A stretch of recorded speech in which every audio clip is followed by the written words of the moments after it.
ఎందుకంటే మనకి తెలుసు అపరిశుభ్ర వాతావరణం, గోళ్ళు కత్తిరించుకోకపోవడం, తర్వాత అపరిశుభ్రమైన వాటర్, ఫుడ్, వెజిటేబుల్స్, ఫ్రూట్స్ ద్వారా కడగని ఫ్రూట్స్ వెజిటేబుల్ ద్వారా వస్తుందని తెలుసు.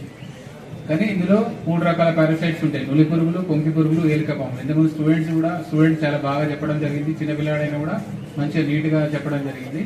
నులి పురుగులకు సంబంధించి మనకు ఓన్లీ అజీర్ణం కానీ, వామిటింగ్, డయేరియా ఇదే కాకుండా కొన్నిసార్లు కొన్ని పారాసైట్స్ వల్ల బ్రెయిన్ డ్యామేజ్ అయ్యే అవకాశం ఉంటుంది. రిపీటెడ్గా మనకు మూర్ఛవ్యాధి వచ్చే అవకాశం ఉంటుంది. కొన్నిసార్లు లివర్ కానీ, కిడ్నీ కానీ, బ్లాడర్ కానీ డ్యామేజ్ అయ్యే అవకాశం ఉంటుంది. ఇవే కాకుండా మనకు పిల్లలు ఏదైతే ఈ నులి పురుగుల బారిన పడతారో, స్కూల్లో ఆబ్సెంటిజం ఉండడం, కాన్సన్ట్రేషన్ లేకపోవడం, చదువులు వెనుకబడడం అనేది జరుగుతుంది. ఈరోజు తెలిసి అందరికీ చదువు అనేది ఎంత ముఖ్యమో జీవితంలో, ఆ చదువు అనే దాంట్లో ముఖ్యమైన భాగాల్లో మనం వెనుకబడే అవకాశం ఉంటుంది. సో సింపుల్ సొల్యూషన్ ఉంటుంది. అంత పెద్ద ప్రాబ్లమ్స్ కూడా చిన్న సొల్యూషన్ ఆల్బెండజోల్ టాబ్లెట్ అనేది. ఒక టాబ్లెట్ మన సంవత్సరానికి 2 సార్లు మనం స్కూల్స్లో అన్ని కాలేజ్లో వేయడం జరుగుతుంది. ఆ టాబ్లెట్ అనేది మంచి పౌడర్ చేసి నమిలి మింగాల్సిన అవసరం ఉంది. ఎవరు కూడా డైరెక్ట్ తీసుకోవద్దు. ఎందుకంటే ఒకటేంటంటే ఒకసారి గొంతులో ఎదుర్కొనే అవకాశం ఉంటుంది డైరెక్ట్ మింగుతుంది చిన్న పిల్లలు అయితే. ఇంకొకసారి ఏమైందంటే మనకు నమిలి మింగడం వల్ల టాబ్లెట్ కూడా ఎఫెక్టివ్గా పనిచేయగలదు. సైడ్ ఎఫెక్ట్స్ కూడా ఏమీ ఉండవు. ఇంకా ప్రపంచం మొత్తంలో సుమారుగా 100 కోట్ల టాబ్లెట్స్ మనం ఇవ్వడం జరిగింది వరల్డ్ వైడ్ మొత్తము. ఎక్కడ కూడా దీనికి సంబంధించి డెత్ కానీ దీని రిలేటెడ్ డెత్స్ అనేవి మనకి లేదు. సో నిర్భయంగా మనం ఏ భయం లేకుండా తిన్న తర్వాత టాబ్లెట్ తీసుకుంటే డెఫినెట్గా తిన్న తర్వాత ఈ టాబ్లెట్ తీసుకోవడం వల్ల డెఫినెట్గా మంచిగా మన పారాసైట్స్ అని పోతాయి. మీ పర్ఫార్మెన్స్ కూడా ఇంప్రూవ్ అవుతుంది. ఎవరు కూడా టాబ్లెట్ని బయటికి తీసుకెళ్ళదు. ఇక్కడే టీచర్ల పర్యవేక్షణలో మింగాలి, ఆరోగ్యంగా ఉండాలని కోరుతున్నాను. Thank you. పిల్లలు ఆరోగ్యంగా ఉండాలి. మన ఆరోగ్యంగా ప్రాథమికంగానే ప్రత్యేకంగా ఒక పురుగుల నిర్మూలన దినోత్సవం సందర్భంగా మరి జాతీయ స్థాయిలో ఈ కార్యక్రమాన్ని ఈరోజు ప్రారంభించుకున్న సందర్భంలో కూడా జగిత్యాల డిఎంహెచ్ఓ వారి ఆధ్వర్యంలో ఈరోజు ధర్మపురి నియోజకవర్గానికి సంబంధించినటువంటి ఈ ప్రాంత ప్రజలతో ఆ లక్ష్మీనరసింహ స్వామి ఆశీస్సులతో మీ శాసనసభ్యుడిగా వివిధ స్కూల్స్, ప్రైమరీ స్కూల్స్ కానీ, హై స్కూల్స్ కానీ పిల్లలందరూ కూడా మనం ఆ రోజు ఆ కార్యక్రమాన్ని మనం ప్రారంభించుకుంటున్నాం, మీరు రావాలని చెప్పి అడిగితే నేను తప్పకుండా వస్తానని చెప్పేసి. ఎందుకంటే పిల్లల యొక్క ఆరోగ్యం చాలా ప్రాధాన్యత ఇవ్వాలి. పిల్లల ఆరోగ్యం ఉన్నప్పుడే వాళ్ళు కష్టపడి చదవగలుగుతారు.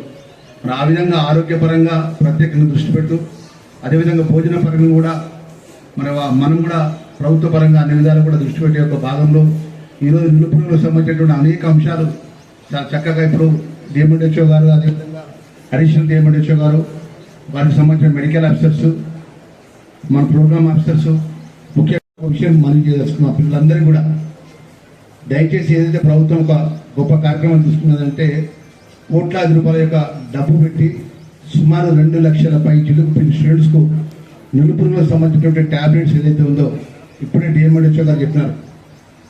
ఎక్కడ కూడా ఆ ట్యాబ్లెట్ వల్ల సైడ్ ఎఫెక్ట్ కానీ ఉండదు, ఆ స్టూడెంట్కి ఎలాంటి ఇబ్బంది ఉండదు.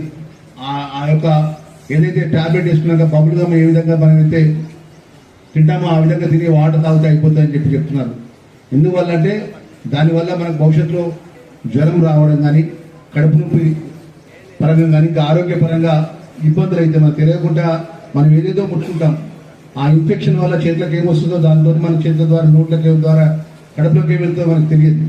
మన ప్రత్యేకంగా ప్రభుత్వం యొక్క కార్యక్రమం దేశవ్యాప్తంగా, రాష్ట్ర వ్యాప్తంగా ఎందుకు తీసుకున్నారంటే మొదటి నుంచి పిల్లలకు స్కూల్ లైఫ్ నుంచే ఈ ఆరోగ్యపరంగా ప్రత్యేకమైనటువంటి దృష్టి పెట్టి డాక్టర్ల యొక్క సూచన పరంగా ఆరోగ్యపరంగా మనం ఉంటేనే మనం మంచి భవిష్యత్ పరంగా ముందుకెళ్లే విధంగా ఉంటుంది. కాబట్టి స్కూల్ స్థాయిలోనే పిల్లలకు అవేర్నెస్ తీసుకురావాలని చెప్పేసి ఇలా ప్రభుత్వం ఆలోచన చేసి ఈ కార్యక్రమం తీసుకోవడం జరిగింది. దానికి సంబంధించిన జిల్లా మెడికల్ ఆఫీసర్స్, అదేవిధంగా ఈ ప్రాథమిక మెడికల్ ఆఫీసర్స్, మా ఆశా వర్కర్స్ అందరూ రావడం జరిగింది. ముఖ్యంగా స్కూల్కి సంబంధించిన ప్రిన్సిపల్ గారు కానీ, ఆ స్టాఫ్ సంబంధించినటువంటి ఎవరైతే టీచర్స్ ఉంటారో వారందరికీ నేను రిక్వెస్ట్ చేస్తున్నాను శాసనసభ్యుడిగా, మీ మంత్రిగా. ఏదైతే ప్రభుత్వం ఒక ఆలోచన చేసిందో ప్రజల యొక్క మేలు కొరిగే కార్యక్రమం, ముఖ్యంగా స్టూడెంట్స్ ఎప్పుడు కూడా ఎక్కువ ఇంట్లో తల్లిదండ్రుల తర్వాత ఎక్కువ మాట, మీ మాటని మీ యొక్క ఏదైతే వారికి ఆలోచన ఏదైతుందో మీరే ఎడ్యుకేట్ చేయగలుగుతారు. మా సార్ చెప్పినాడు, మా టీచర్ చెప్పినాడు, ఖచ్చితంగా తినాలని చెప్పి ఒక ఆలోచన ఉంటుంది. దయచేసి మా టీచర్కి సంబంధించిన సోదరి మళ్ళీ మా సార్లకు ఎవరైతే చెప్తున్నాయి, ఫస్ట్ మన పిల్లలు ఎవరైతే ఉన్నారో వాళ్ళ ముందు బబ్బులు గుమ్మలాగా తెప్పించి వాటర్ తాగిపించి ఒక హాఫ్ అన్ అవర్ తర్వాత బాబు ఏం కాలేదు కదా, ఇక మీరందరూ డెఫినెట్గా మ్యాండేట్గా తీసుకోవాలి, తీసుకుంటే మీ ఆరోగ్యం బాగుంటుందని చెప్పేసి ప్రతి ఒక్క స్టూడెంట్ను కూడా మీరందరూ ఎడ్యుకేట్ చేసి ఈ యొక్క ప్రభుత్వం ఉన్నటువంటి ఈ నిరుపురులకు సంబంధించిన దినోత్సవం లోపల ఆ టాబ్లెట్స్ అన్ని కూడా మీరు ఆ పిల్లలకు అందించే విధంగా ప్రత్యేకంగా దృష్టి పెట్టి స్పెషల్ డ్రైవ్ పెట్టాలని చెప్పేసి స్కూల్ స్టాఫ్ సంబంధించిన టీచర్స్ అందరూ కూడా రిక్వెస్ట్ చేసుకుంటూ అదేవిధంగా ప్రిన్సిపల్ గారికి